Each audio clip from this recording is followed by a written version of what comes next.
अस्सलामुअलैकुम वरहमतुल्लाहि वबरकातुहू। सामाईन हज़रत,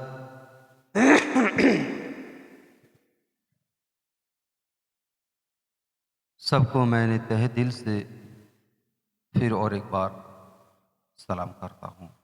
जो लोग देख रहे हैं, आगे जाके जो लोग देखेंगे, जो लोग कुरान सीख रहे हैं, जो लोग कुरान सीखने के लिए जज्बा लगाए इस कुरान में, सबको मैंने, जो लोग शेयर किया है, सब्सक्राइब किया है, सबको मैं फिर और एक बार तहे दिल से फिर सलाम करता हूँ। अस्सलामु अलैकुम व रहमतुल्लाहि व बरकातुहू। आज का मौजू, आज का सब्जेक्ट वही गिबत के ऊपर। गिबत लेके हम लोग नमाज में खड़े हो जाते हैं। ऐसा गिबत का बहुत सारा कारण है। इमाम गज़्ज़ाली रहमतुल्लाह अलैहि का किताब मुकश्शफ़ातुल क़ुलूब, उसी किताब का मैं हवाला मैं दे रहा हूँ,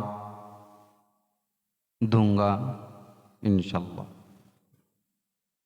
उससे पहले जो लोग कुरान सीखना चाहता है, मैं उन लोगों को बताऊंगा। मेरा इस चैनल में प्ले लिस्ट है, प्ले लिस्ट में जाओगे तो एक में तकरीर है, दो प्ले लिस्ट मिलेगा। एक में तकरीर है, चाहे इस्लामिक बयान का हो, चाहे तकरीर का हो, कुछ भी कहो, एक प्ले लिस्ट मिलेगा। और दूसरा प्ले लिस्ट कुरान सीखो, एकदम आसान तरीका है। मैं बोर्ड में लिखकर भी सिखाता हूँ, किताब से भी मैं सिखाता हूँ, दोनों से भी मैं सिखाता रहा। क्योंकि बोर्ड में लिखा कर अगर मैं दिखाऊं, बुजुर्ग हों चाहे बच्चे हों, दोनों को समझ में आ जाएंगे इंशाल्लाह। क्योंकि एक ही हरफ, एक ही नुक्ता वाला ऐसा बहुत सारा अक्सर है। जैसा दो नुक्ता वाला हरफ तीन है, तीन नुक्ता वाला हरफ दो है। अब एक एक नुक्ता वाला हरफ ऐसा बहुत है। हर और कई हरफ हैं एक ही जैसा बिल्कुल दिखने में है। जैसे हा बोलो, ये सब एकदम बिल्कुल एक ही जैसा दिखने में। ऐसा बहुत सारा अक्षर है जो एक ही रकम दिखने में गए। इन लोगों के ये सब अक्षर को मैं बोर्ड में लिखकर मैं बताता हूँ कैसे पढ़ा जाता है, कौन सा अक्षर के ऊपर कितना नुक्ता रहने से वो अक्षर क्या बनता है, ये मैं बोर्ड में लिखकर मैं सिखाता हूँ। और किताब से भी मैं दिखाता हूँ। जो लोग ये पढ़ रहा है, सीख रहे हैं, ये चैनल को देखकर मैं उन सब लोगों को मैं रिक्वेस्ट करूँगा, वो सब लोग एक किताब खरीद ले बाजार से।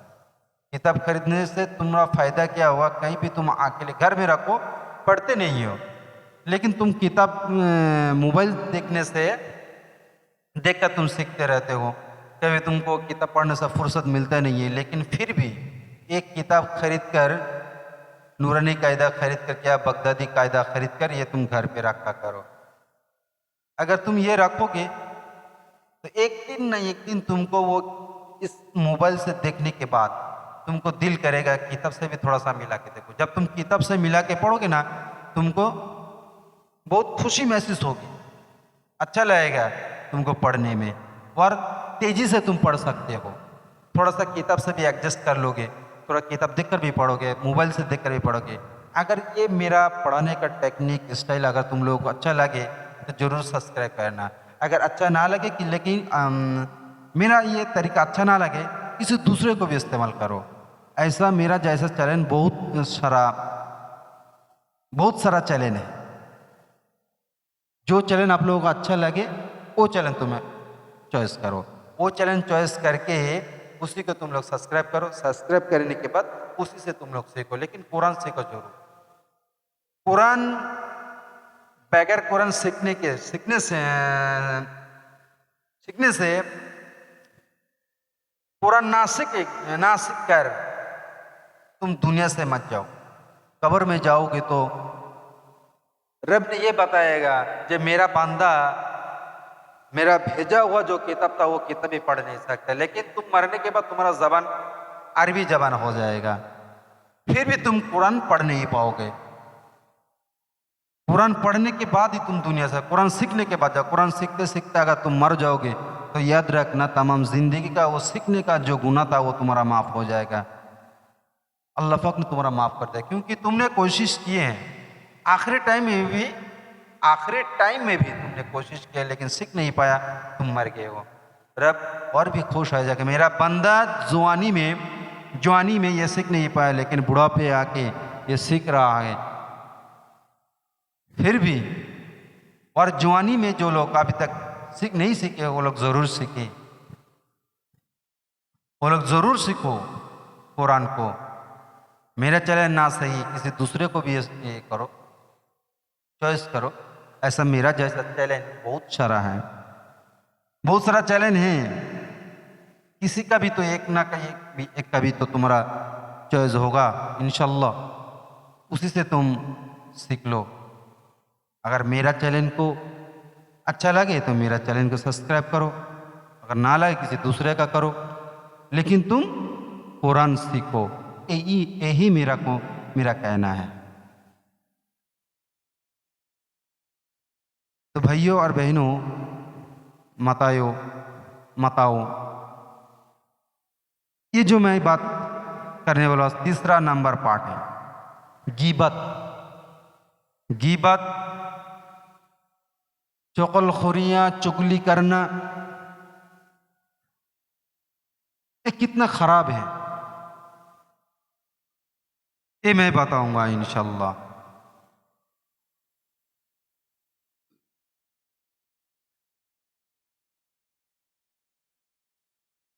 गिबत में 3 तरीका है। इमाम गज़्ज़ाली रहमतुल्लाह अलैह की किताब में ये लिखता है, मैं बता रहा हूँ।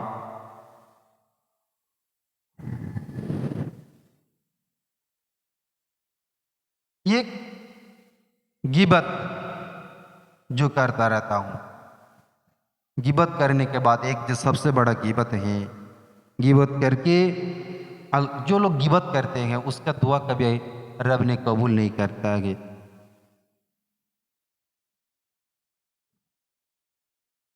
रब के दरबार में कभी कबूल नहीं होता है, गिरी तो होता नहीं है।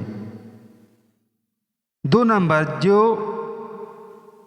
जो नेक अमल है, वो नेक अमल अल्लाह के दरबार में कभी कबूल नहीं होता है। और तीसरा है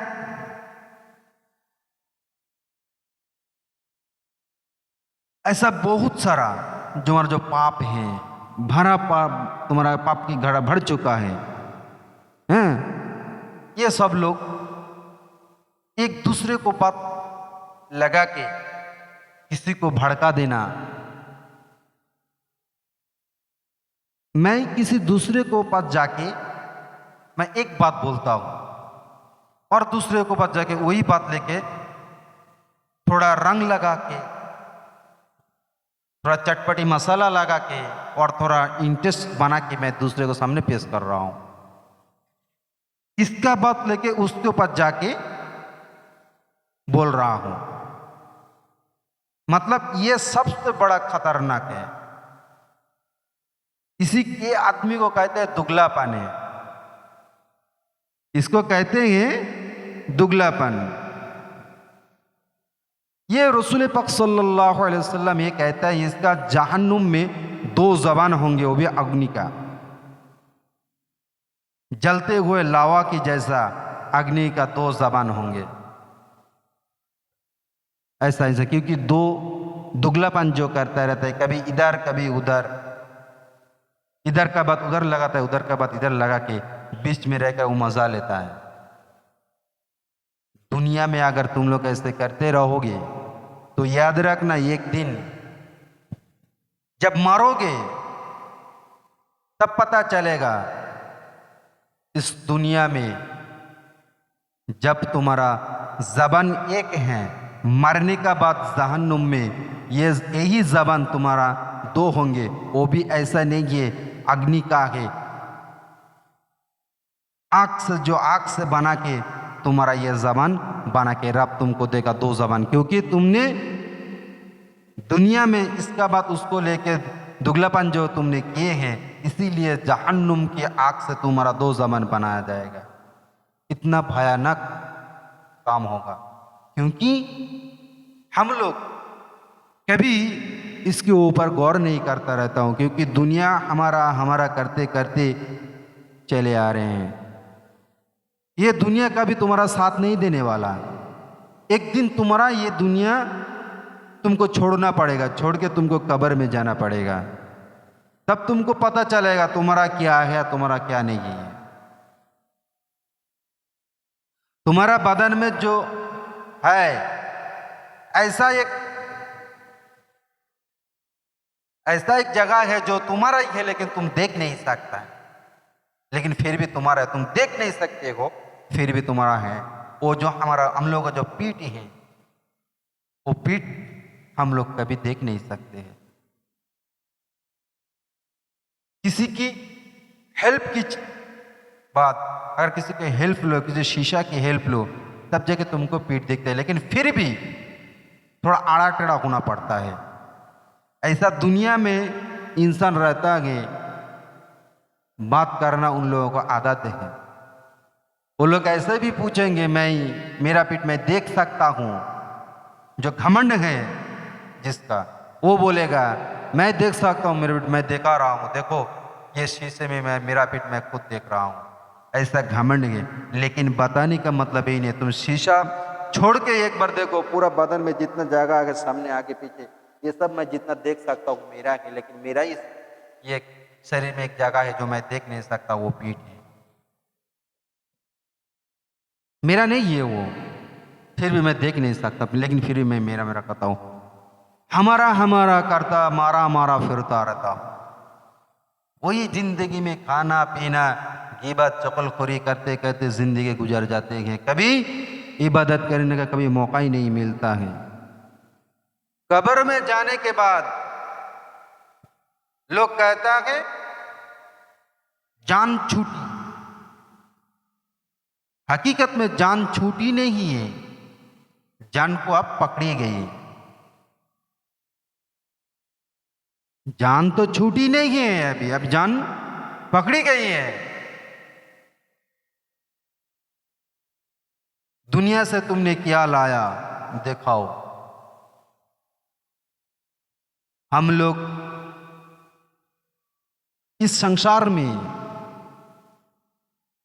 को चलाने के लिए बाजार में जब जाता हूं, अनाज वगैरह, राशन, बनियान की दुकान, सामान सब कुछ लेके आता हूं। तो हम लोगों का घर वाली जो रहता है, वो बैग खोल के देखता रहता है क्या क्या लाया। अगर एक भी सामान कम हो जाता है तो चिल्लाना शुरू हो जाता है, भोपाल मचा देता है घर में, अपने ही घर में, इस दुनिया में भी। जब कब्रों में जाओगे, तुम्हारा बैग जब रब की जो फरिश्ता जो आएंगे, जब तुम्हारा वो अमल का बैग जो खुलेगा, अब बताओ, अगर अमल तुम्हारा मिलेगा अगर तो अच्छा है, अगर पूरा बैग अगर खाली, अगर कचड़ा भाड़ा लेके जाओगे तो क्या हशर होगा, तुम सोचो। अगर अमल हम लोगों का जिंदगी में अच्छा रहेगा तो याद रखना, हम लोगों का अमल का थैली भर लो। दुनिया से जाने से पहले, अगर दुनिया से तुम चल बसोगे, दुनिया का जब तुम्हारा टाइम ख़त्म हो जाएगा, तब तुमको पता चलेगा तुम्हारा पास क्या है क्या नहीं है, तुम कौन हो। एक टुकड़ा की सूत भी तुम लेके नहीं जा सकते इस दुनिया से। सिर्फ काफ़ी नहीं तुम्हारे लिए काफ़ी है। अगर सिर्फ एक काफ़ी नहीं, एक टुकड़ा भी तुम लेके नहीं जा सकते इस दुनिया का कोई सामान। अगर तुम्हारा बदन में कोई एक धागा भी बांधा हुआ रहेगा तो वो भी काट के निकल लिया जाएगा। क्यों? दुनिया आए थे हैं नंगा, तो जाओगी भी तुम नंगा। तुम्हारा दिल, जब तुमको मैंने दुनिया में भेजा था, तुम्हारा दिल एकदम साफ था। जैसे रब ने ये कहता, जैसे मैंने तुमको भेजा था उस दुनिया में, साफ दिल देकर, ऐसा साफ दिल लेके मेरे पास वापस आओ। भेजा था साफ और उसी को कचड़ा बना के लेके आओगे तो इस समझ लो इसी का पनिशमेंट तुम्हारे लिए है। पनिशमेंट तुमको जरूर मिलेगा इसका। अगर जैसा साफ दिल देकर तुमको दुनिया में भेजा था वैसा साफ दिल लेकर तो अगर तुम दुनिया की जमीन से अगर इस दुनिया में आओगे तो इंशाल्लाह देखना रब तुम्हारे लिए खुश हो जाएगा। अगर दुनिया में जैसा रब ने दिल साफ करके दुनिया में भेजा था, अगर जिंदगी में जवानी में बुढ़ापे अगर ऐसा ही दिल रखते हो तो याद रखना रब तुम जो बोलोगे रब वो तुम्हारा बात सुनेगा। अगर हम लोग दिल को ऐसा साफ नहीं रख पाया तो रब को कितना भी बुलाओ ना रब तुम्हारा सुनता ही ना तुम रब को बुला पाते हो। यही बिल्कुल साफ बात है। दुनिया में जब जाओ, दुनिया में तुमको जितना दिन रहना है, कितना भी पैसा वाला ताकतवर वाला हो, ताकत मत दिखाओ। एक दिन बुढ़ापा आएगा तब तुम्हारे कोई पूछने वाला नहीं रहेगा। हाथ पकड़ के अब तुम दौड़ते फिरते रहते हो इस खुदा के दिए हुए जमीन के ऊपर। 5 वक्त की नमाज होता रहता है। चलो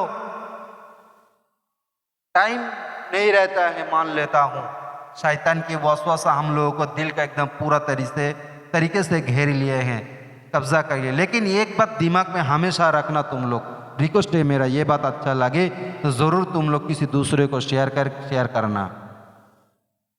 जब भी तुमको टाइम मिले, कई वक्त की, फजर की, जोहर की, असर के भी, मगरिब की और ईशा की, कहीं घूमने गया, कहीं काम करने गए हो, अगर तुम्हारा टाइम मिल गया, जिस टाइम तुम्हारा जिस जगह पे जिस वक्त का मिल जाता है उसी वक्त का तुम अदा करो। क्योंकि रब की दरबार में सिजदा करना ये रब बड़ा पसंद करता है। इसीलिए 5 वक्त के टाइम दिए हैं रब ने। ये 5 वक्त आओ मेरे पास आके तुम मेरे को सिजदा करो, मेरे दरबार में तुम सिजदा करो, सर झुकाओ, मैं तुम्हारा रब हूं। ऐसा करके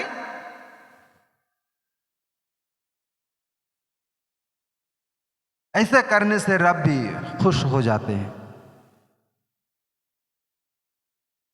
दोस्तों, और रब की ऐसा अमल लेके हम लोग नमाज में खड़े जाते हैं, नमाज पढ़ते रहते हैं। इस अमल के साथ नमाज हम लोग की बुराई, चुगली, गिबत ये सब कुछ लेके नमाज में खड़ा हो जाता हूँ। अब इसी से मैं बात करता हूँ, ठीक है।